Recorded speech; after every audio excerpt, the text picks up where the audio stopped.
இன்னைக்கு நமக்கு உணவு கொடுக்குறவங்க ஹரிபிரசாத் சுமதி அவங்களோட பையன் தன்வீன் அவர்களுக்கு பிறந்த நாள். நமது பாச அறக்கட்டளை பாச முதியோர் இல்லம் சார்பாக குழந்தை தன்வீத் அவர்களுக்கு இனிய பிறந்த நாள் நல்வாழ்த்துக்கள்.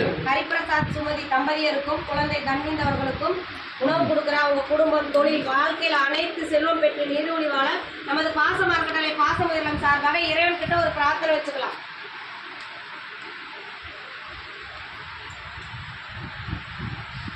குழந்தை தன்வீத் அவர்களுக்கு மீண்டும் ஒரு முறை இனிய பிறந்த நாள் நல்வாழ்த்துக்கள். ஹரிபிரசாத் சுமதி அவர்களுக்கு உணவு கொடுக்குற அவங்களுக்கும் நன்றிகளையும் வாழ்த்துக்களையும் தெரிவிச்சுக்கிறோம்.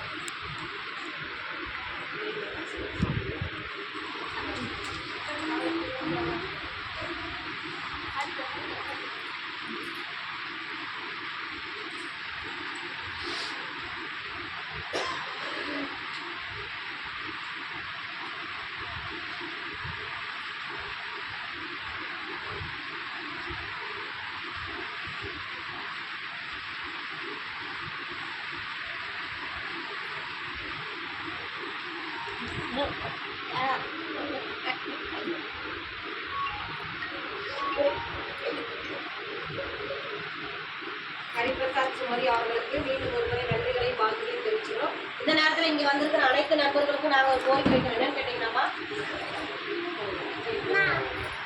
சதாசிவம், கிருஷ்ணவேணி, ஹரிபிரசாத், மணிகண்டன், ஹரிபிரசாத் சுமதி அவங்களுக்கு அனைவருக்குமே உணவு கொடுக்குறவங்களுக்கு நன்றிகளையும் வாழ்த்துக்களையும் தெரிவிச்சுக்கிறோமா. இந்த நேரத்தில் இங்கே வந்திருக்கிற அனைத்து நண்பர்களுக்கு நாங்கள் ஒரு கோரிக்கை வைக்கிறோம். என்னன்னு கேட்டிங்கன்னா, நமது பாச அறக்கட்டளை பாச முதியோர் ஆரம்பித்து 3 வருஷம் ஆயிடுச்சுங்க.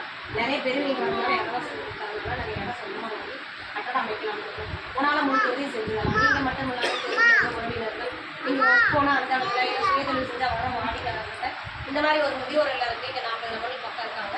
அவங்க இட வசதி பொருளாதாரத்துக்காக இடம் வாங்கி சொந்தமாக கட்டடம் அமைக்க போகிறாங்க. நம்மளால் முடிஞ்ச உதவி செய்யலாம்னு சொல்லி நீங்களும் எங்கள் முதியோர்களுக்கு வெளியே வந்து செஞ்சு எங்களுக்கு கூடிய விரைவில் சொந்த கட்டடம் அமையிருக்கு. உங்களால் முடிஞ்ச உதவி செஞ்சு தர மாதிரி எங்கள் பெரியவங்க சார்பாக கேட்டுக்கிறோம். உணவு கொடுக்குற உங்கள் குடும்பத்தார் அனைவருக்கும் மீண்டும் ஒரு முறை நன்றிகளையும் வாழ்த்துக்களையும் தெரிவிச்சுக்கிறோம். தன்வீத் அவர்களுக்கு மீண்டும் ஒரு முறை இனிய பிறந்த நாள் நல்வாழ்த்துக்கள்.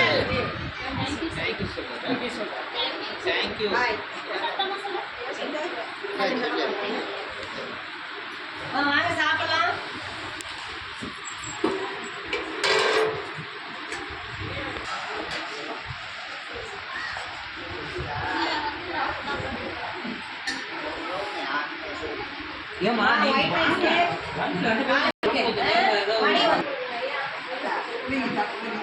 இருங்க.